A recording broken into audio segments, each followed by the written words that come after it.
अब तय समझा जा रहा है कि तीसरा विश्व युद्ध होकर रह सकता है। यूक्रेन पर रूस किसी भी वक्त हमला कर सकता है। यह आशंका खुद यूक्रेन के राष्ट्रपति ने जताई। यूक्रेन के राष्ट्रपति को लगता है कि बुधवार 16 फरवरी का दिन रूस ने यूक्रेन पर हमले के लिए तय किया हुआ है। मतलब साफ है कि किसी भी पल यूक्रेन पर रूस का हमला हो सकता है और अगर ऐसा हुआ तो वो विश्व युद्ध से कम नहीं होगा, क्योंकि अमेरिका भी रूस को जवाब देने के लिए पूरी तरह तैयार है। यूक्रेन पर रूस का हमला हुआ तो उसी पल मौजूदा दौर की सबसे बड़ी जंग शुरू हो जाएगी। जंग भले यूक्रेन में हो, लेकिन इसका दायरा यूरोप से लेकर अमेरिका तक हो सकता है। यूक्रेन के राष्ट्रपति ने फेसबुक पर केवल हमले का दिन ही नहीं बताया, बल्कि यह भी ऐलान कर दिया कि हमले वाले दिन को यूक्रेन एकता दिवस के तौर पर मनाएगा। मतलब यह कि पूरा यूक्रेन एकजुट होकर रूस को जवाब देगा। अमेरिका मानकर चल रहा है कि रूस रुकने वाला नहीं है। So he continues to add to his readiness. He continues to give himself more options should he pursue a military path here. जबकि संयुक्त राष्ट्र शांति की अपील कर रहा है। We simply cannot accept even the possibility of such a disastrous confrontation. लेकिन रूस की तैयारी इस बार पीछे हटने की नहीं दिख रही। इसीलिए अमेरिका ने यूक्रेन में अपने दूतावास को बंद कर दिया और अपने कर्मचारियों को यूक्रेन छोड़ने का आदेश जारी कर दिया, क्योंकि अब केवल सैनिकों की तैनाती का मसला नहीं है, बल्कि खबर है कि रूस ने हाइपरसोनिक मिसाइलों को भी तैनात कर दिया है। बताया जा रहा है कि रूस ने अपने मिग-31 विमान तैनात किए हैं जिन पर हाइपरसोनिक मिसाइलें लगाई गई हैं। ये मिसाइलें बाल्टिक सागर के पास तैनात की गई हैं। किंजल नाम की इन मिसाइलों की रफ्तार मैक 10 बताई जाती है, मतलब आवाज की रफ्तार से भी 10 गुना ज्यादा तेज, मैक 10। और सबसे ज्यादा हैरानी की बात यह कि ये मिसाइलें अपने साथ परमाणु बम ले जाने में भी सक्षम है। जब तक रूस ने फौजियों की तैनाती बढ़ाई थी तब तक तनाव बढ़ रहा था, लेकिन मिसाइलों की तैनाती के बाद जंग शुरू होने के दावे शुरू हो गए। बाल्टिक सागर में मिसाइलों की तैनाती के अलावा काला सागर में रूस ने पनडुब्बियों की तैनाती कर दी है। ये ऐसी सबमरीन हैं जो दुश्मन के हमलों का जवाब देने के लिए दुश्मन पर हमला करने में सक्षम है। सबसे बड़ी बात यह कि ये सबमरीन भी परमाणु हथियारों से लैस हैं। इनके अलावा जमीनी सीमाओं पर 1.25 लाख से ज्यादा सैनिकों की तैनाती की बात सामने आई है। यही सही आंकड़ा तो किसी के पास नहीं है, लेकिन अमेरिका का दावा है कि 1,30,000 सैनिक यूक्रेन की सीमाओं पर रूस ने तैनात किए हुए हैं। और सैनिकों की तैनाती के कारण ही पहले से अमेरिका यह दावा कर रहा था कि यूक्रेन पर हमले की रूस ने पूरी तैयारी कर ली। पहले रूस ने कहा था कि उसका हमला चीन में विंटर ओलंपिक्स के खत्म होने के बाद होगा, लेकिन अब विंटर ओलंपिक्स खत्म होने से 4 दिन पहले ही अमेरिका यूक्रेन पर हमले की भविष्यवाणी कर रहा है। नक्शे पर भी जो दिखा उसके मुताबिक यूक्रेन को रूस की फौज ने 3 तरफ से घेरा हुआ है। उत्तर में बेलारूस की सीमा है, जहां रूस की सेना लंबे वक्त से अभ्यास कर रही है। पूर्व में रूस की सीमा यूक्रेन से लगती है, जहां जवान पहले से तैनात हैं। दक्षिण में क्राइमिया है, जिस पर रूस 2014 में कब्जा कर चुका है। क्राइमिया की सीमा पर भी रूस के सैनिक पहले से अभ्यास कर रहे हैं। और दक्षिण में है काला सागर, जहां रूस की नौसेना अपनी पनडुब्बियों तक की तैनाती कर चुकी है। यूक्रेन को 3 दिशाओं से घेर चुका रूस हमला कहां से करेगा यह कहना मुश्किल है, लेकिन यूक्रेन की राजधानी कीव बेलारूस और यूक्रेन की सीमा से केवल 90 किलोमीटर की दूरी पर है। मतलब कीव अगर रूस का लक्ष्य होगा तो हमला बेलारूस की सीमा से होने की संभावना सबसे ज्यादा है। इसीलिए अभी तक रूस पर दबाव बनाने की कोशिश बंद नहीं हुई है। कूटनीतिक रास्ते से दुनिया की दोनों महाशक्तियों को समझाने की कोशिशें लगातार जारी हैं। जर्मनी के चांसलर ने सोमवार को यूक्रेन पहुंचकर वहां के राष्ट्रपति से मुलाकात की और फिर अगले ही दिन वो पुतिन से मिलने मॉस्को पहुंच गए। जर्मनी यूरोप का एक बेहद ताकतवर मुल्क है जो G7 मतलब ग्रुप 7 का सदस्य भी है। ग्रुप 7 7 देशों का एक बेहद ताकतवर संगठन है जो लगातार रूस को आर्थिक पाबंदियां लगाने की चेतावनी दे रहा है। इन 7 देशों में जर्मनी के अलावा America, Japan, Italy, Canada, France और यूके शामिल हैं। G7 देशों की तरफ से औपचारिक तौर पर कहा गया है कि अगर यूक्रेन पर रूस ने हमला किया तो रूस को कड़े आर्थिक प्रतिबंध झेलने पड़ेंगे। दावा तो यहां तक किया जा रहा है कि भारत और रूस के बीच S-400 एयर डिफेंस सिस्टम की डील पर भी संकट आ सकता है। हालांकि इस डील के तहत भारत को S-400 की पहली डिलीवरी मिल चुकी है, लेकिन अभी डिलीवरी पूरी नहीं हुई है। लेकिन अगर जंग छिड़ती है तो पूरी दुनिया में सबसे ज्यादा असर कच्चे तेल की सप्लाई पर होगा। जंग की आशंका से ही कच्चे तेल की कीमतों में अंतर्राष्ट्रीय बाजार में आग लग चुकी है। और अगर वाकई लड़ाई छिड़ गई तो दाम कहां तक जाएंगे इसका अनुमान भी लगाना मुश्किल है। 1 दिसंबर को कच्चे तेल की कीमतें अंतर्राष्ट्रीय बाजार में करीब $69 प्रति बैरल थीं, लेकिन 2.5 महीनों में कीमतें $95 प्रति बैरल के पार जा चुकी हैं।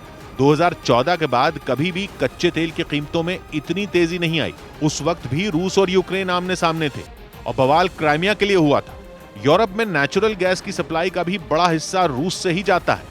अगर जंग छिड़ी तो पूरे यूरोप में हाहाकार मच सकता है और यही डर पूरी दुनिया को अभी से सताने भी लगा। रोजाना रूस 1 करोड़ बैरल कच्चे तेल का उत्पादन करता है। पूरी दुनिया में कच्चे तेल की जितनी खपत है उसका 10% अकेला रूस ही बनाता है।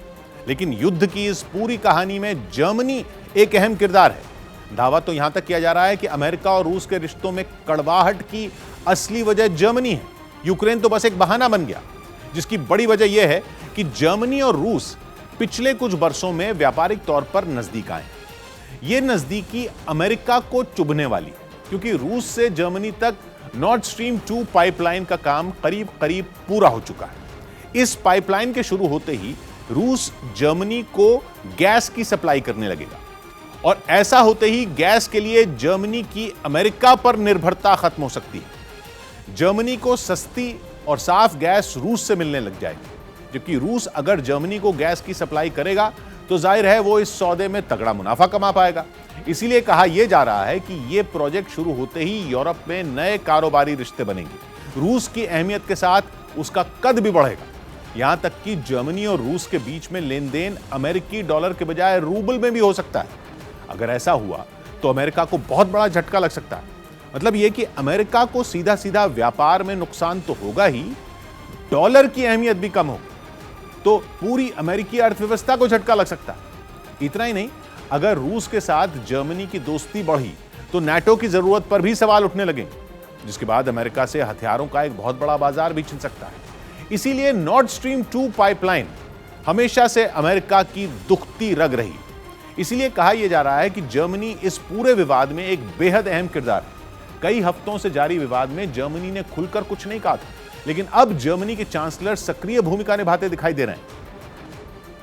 और वो पहले यूक्रेन और फिर रूस पहुंचकर तनाव कम करने की कोशिश करते दिखे। जर्मनी के चांसलर के मॉस्को पहुंचते ही रूस ने पीछे हटने के संकेत भी दिए, जबकि अब तक रूस किसी भी कूटनीतिक पहल के आगे झुकने को तैयार नहीं था। यूक्रेन की सीमाओं से कुछ वीडियो भी आए जिनमें रूस की फौज के टैंक लौटते दिखे। दावा किया गया कि ये टैंक वापस फौज के कैंप की तरफ भेजे गए। सैनिकों की तैनाती भी कम करने का दावा किया गया। इसके अलावा ट्रेन के जरिए सेना के टैंक और दूसरे हथियार भेजने के वीडियो भी सामने आए।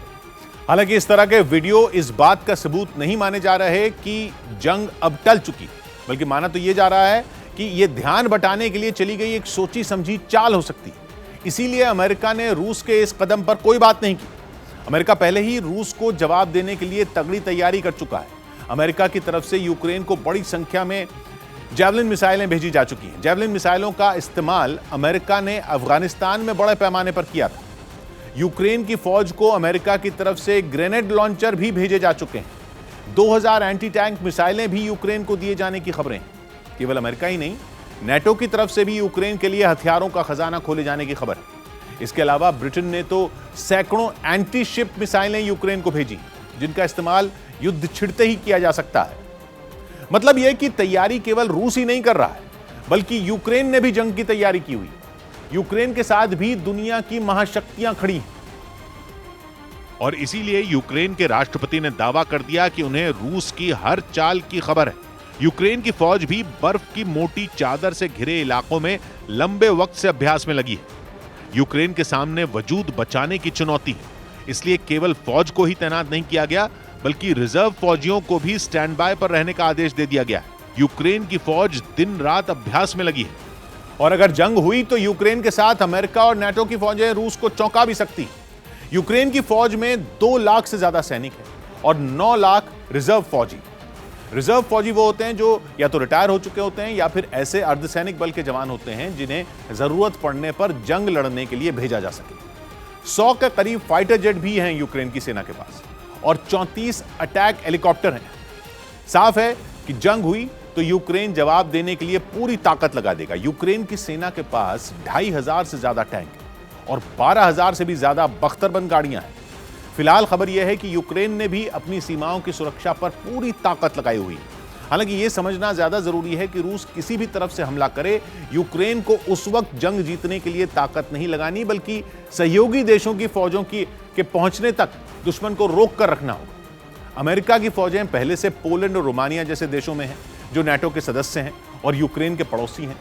जैसे ही जंग शुरू होगी, सहयोगियों की फौजें यूक्रेन में एक साथ दाखिल हो जाएंगी।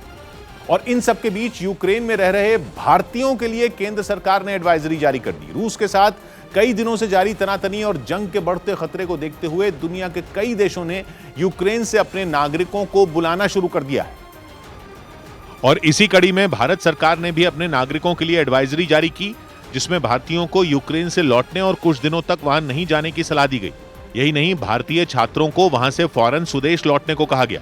यूक्रेन में जंग के हालात बनने के बाद न्यूज़ 18 की टीम ने वहां पढ़ाई कर रहे कई भारतीय छात्रों से बात की। हम बस यही चाहते हैं कि एम्बेसी हमारे लिए कुछ स्टेप उठाए, बट अभी तक कोई स्टेप्स नहीं उठा रहे। इसी तरह आशीष गिरी नाम के एक और छात्र से न्यूज़ 18 की टीम ने संपर्क किया। बातचीत में उसने बताया कि युद्ध की आशंका की वजह से कॉलेज ने भी उन्हें अपने पैसे और पासपोर्ट तैयार रखने के लिए कहा है। कॉलेज तो हमें कह रही है कि आप सुरक्षित हैं, बट उन्होंने भी एक सर गाइड दिया कि आप अपने पैसे, अपने कार्ड, अपने पासपोर्ट रेडी रखें। यूक्रेन में 18,000 से ज्यादा भारतीय छात्र मौजूद हैं, जिसमें अकेले गुजरात से करीब 5,000 बच्चे हैं। और सभी वहां से निकलने की कोशिश में जुटे हैं, क्योंकि हर गुजरते दिन के साथ यूक्रेन और रूस के बीच तनातनी बढ़ती जा रही है और यह तक कहा जा रहा है कि रूस किसी भी वक्त यूक्रेन पर हमला कर सकता है। इसी वजह से वहां पढ़ने गए भारतीय छात्रों के घर वाले परेशान हैं। छात्रों के घर वालों का आरोप है कि यूक्रेन से आने वाली फ्लाइटों की टिकटें 5 गुना महंगी हो गई हैं और पैसे खर्च करने के बाद भी उन्हें टिकट नहीं मिल रही। ऐसे में छात्रों के घर वालों ने भारत सरकार से बच्चों को एयरलिफ्ट करने की अपील की। मेरी इंडियन एम्बेसी से यही और इंडियन गवर्नमेंट से भी यही मेरी रिक्वेस्ट है कि बच्चों को एयरलिफ्ट करके वापस बुला दिया जाए। हालांकि गुजरात के शिक्षा मंत्री जीतू वाघाणी ने बताया कि राज्य सरकार केंद्र सरकार के संपर्क में है और सभी बच्चों को सुरक्षित लाने की कोशिश तेज कर दी गई। पूरी उम्मीद है बहुत जल्द ये सब फंसे हुए हमारे नागरिक और विद्यार्थी अपने अपने घर पे, अपने देश में और राज्य में आ जाएंगे।